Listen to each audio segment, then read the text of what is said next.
When looking back at the Normandy campaign of 1944, the focus often centers on the major operations, the landings on D-Day, the struggle for Caen, the breakout at St. Lo, or the closing of the Falaise Pocket. But alongside these decisive battles were countless smaller actions, sudden clashes that were no less intense for the men who fought them.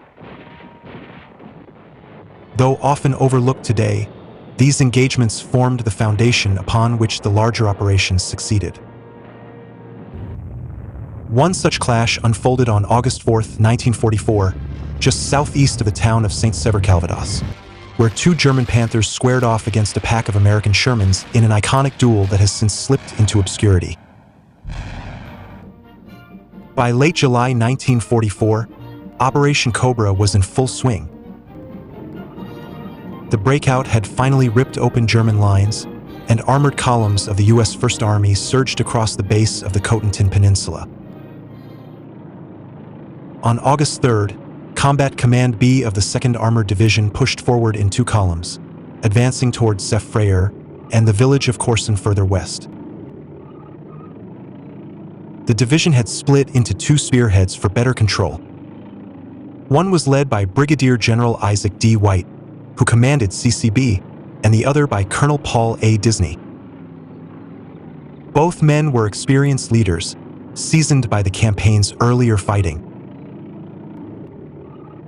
Though Disney's column was initially designated the left, the chaos of battle soon placed it on White's right.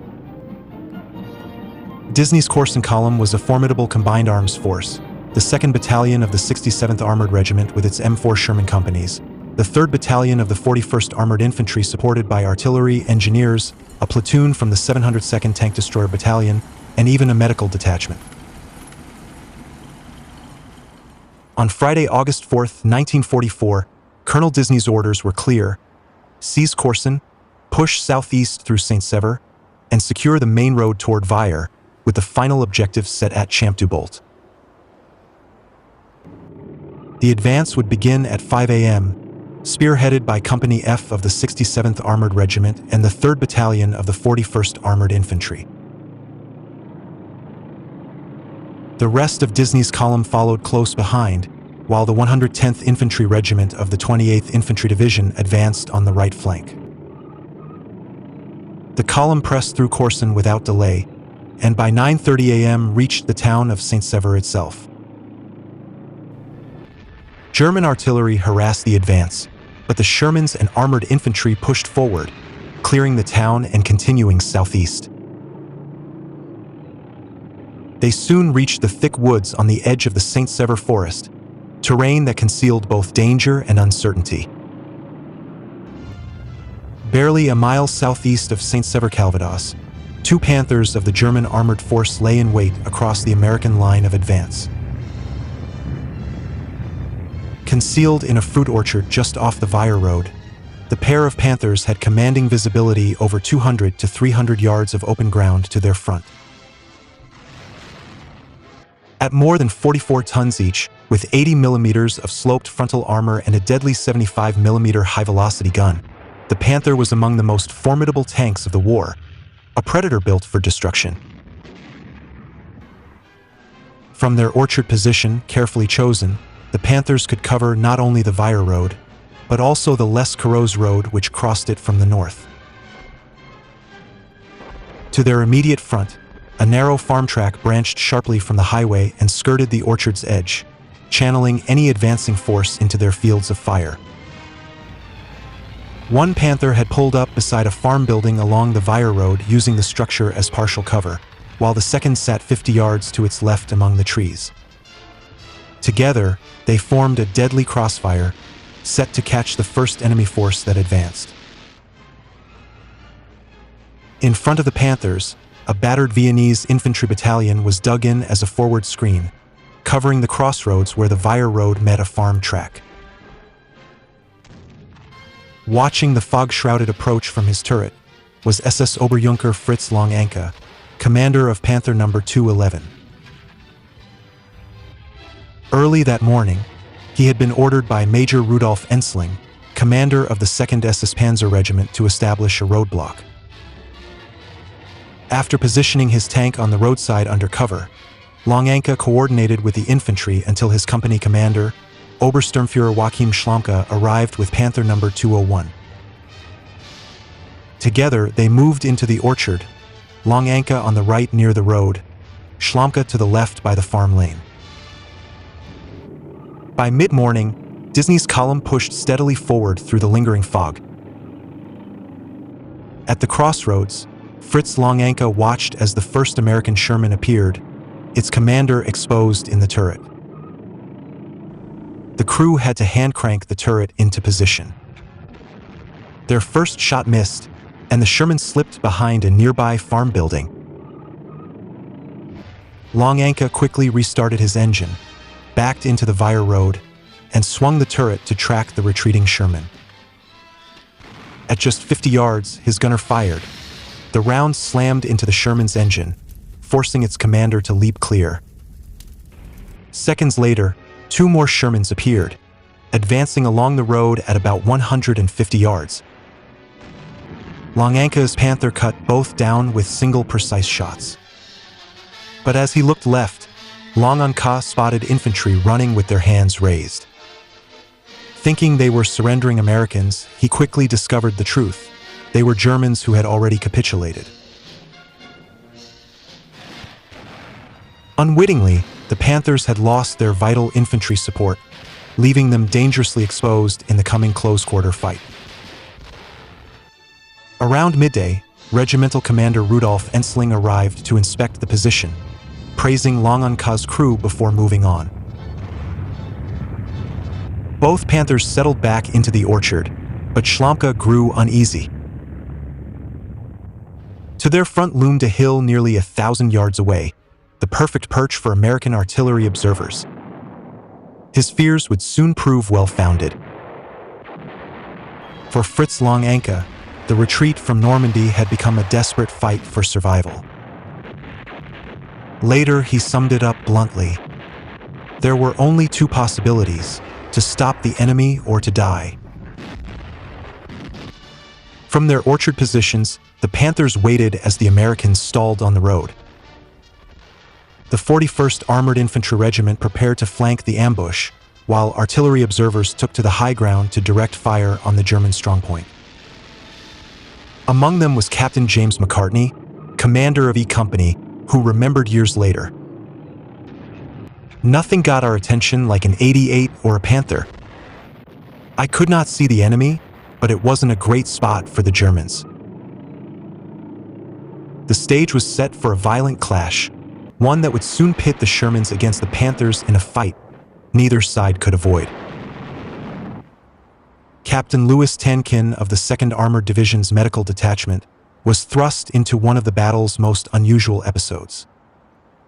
Disembarking from his jeep near an ammunition dump, he found 3 badly wounded German soldiers. With artillery falling, he hooked each man to a rope and dragged them to safety, saving their lives. Soon after, Tankin was ordered forward again, this time by Lieutenant Colonel J. Davis Wynne, commander of the 2nd Battalion, 67th Armored Regiment. Wynne told him bluntly, "We have 3 tanks hit up ahead. I want you to go in and get them out." With his driver and medic, Tankin drove past stalled Shermans toward the front. Unknown to him, his jeep was being watched through binoculars by Lieutenant Schlamke, who had just joined Fritz Longanka's Panther. Schlamke saw the Red Cross vehicle stop near knocked-out tanks, then continue toward the German position, something that puzzled him. Concerned the jeep might discover his force and radio back its position, Schlamke ordered Tankin's party detained. At that moment, American artillery roared in, shelling the orchard. Concerned they might be hit by their own side's fire, Schlamke ordered an infantryman to escort the Americans back toward their lines, forbidding the use of their radio but allowing them to assist any wounded along the way. Meanwhile, in the orchard, the German tank crews endured the barrage. Exhausted from a week of fighting with little rest, they huddled inside their Panthers as shrapnel rang off the armor. Some even dozed off between detonations, Langon Ka himself letting his gunner lean on the scope to catch a few minutes of sleep. The brief lull ended as Lieutenant Long Anka returned to his turret. Suddenly, a Sherman burst onto the road, swerving into a lane and charging straight toward the orchard. Its gun locked on the Panthers. The bold move stunned the Germans. Normally, the Americans preceded armor attacks with long artillery barrages and airstrikes. This was different, one Sherman charging headlong. Schlamka, shaken from his dozing crew, ordered fire. But the gun was still set for high-explosive rounds. 3 shots flew harmlessly over the American tank. Long Anka realized it was now a race against death. Their gun was fixed on us, he recalled, but they still needed to adjust their aim. We had the elevation, but were desperately cranking the turret by hand. The moment hung on a knife's edge. Long Anka had the impression he was staring straight into the Sherman's barrel when his Panther finally fired. The American tank exploded just 50 yards away. Its commander bailed out and escaped, but the daring charge was over. Long Anka later admitted, "This was the most exceptional single action by any American soldier I witnessed in the war." Artillery and airstrikes resumed with fury. Heat and exhaustion gnawed at the Panther crews. Shrapnel tore off Long Anka's radio antenna and cupola scope, blinding him to enemy movements.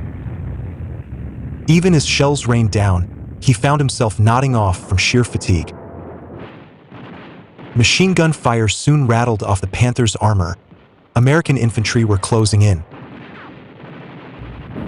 Schlamka spotted them advancing from the left and ordered his driver to reverse, then swung onto the road, covering Long Anka's tank as he moved. Awakened by the chaos, Long Anka ordered his driver to follow. As his Panther surged forward, it swung onto the road under fire. Through the damage-blurred vision ports, the driver and the gunner saw little, but Long Anka, peering from his hatch, spotted them. Shermans lined up behind a knocked-out tank, guns overlapping to fire in salvos. Thinking fast, Long Anka maneuvered to place the wrecked Sherman between him and the American column, forcing them to circle around one by one. But as he turned, the Panther shuddered violently. A salvo hammered the glacis so hard that the welding seam between the hull plates split open. The violent impacts had wrecked Long Anka's intercom, forcing him to signal his gunner by tapping on his shoulders. Loader Fonrich fed shells frantically into the breach as the Panther struggled to hold its ground. But in the chaos, driver Heil misunderstood Long Anka's order, turning left instead of going straight. The mistake exposed the Panther's vulnerable flank. From farther down the road, Schlamka saw the danger. American infantry had already seized a nearby farmhouse, firing bazookas at Long Anka's tank. He ordered armor-piercing rounds into the building to suppress them, but too late, an explosion ripped into Long Anka's Panther. Inside, the loader was engulfed in sparks and flame. Long Anka shouted only one order, "Bail out," and leapt from the cupola into a ditch. His gunner and wounded loader scrambled out after him, while the driver and co-driver narrowly escaped the burning wreck, diving for cover under enemy fire. As Long Anka's crew fled, Schlamka's Panther silenced the farmhouse with cannon fire and swept American infantry back with machine guns. The survivors regrouped at his tank and watched their Panzer erupt in explosions before retreating to the regiment command post. Schlamka, now alone, pulled back carefully, using the road's slope to shield his Panther from further fire. By late afternoon, Colonel Disney's column had secured the area and consolidated for the night. The 2nd Battalion under Lieutenant Colonel Wynne pulled back, relieved by tank destroyers. The roadblock battle was over, brief, brutal, and costly.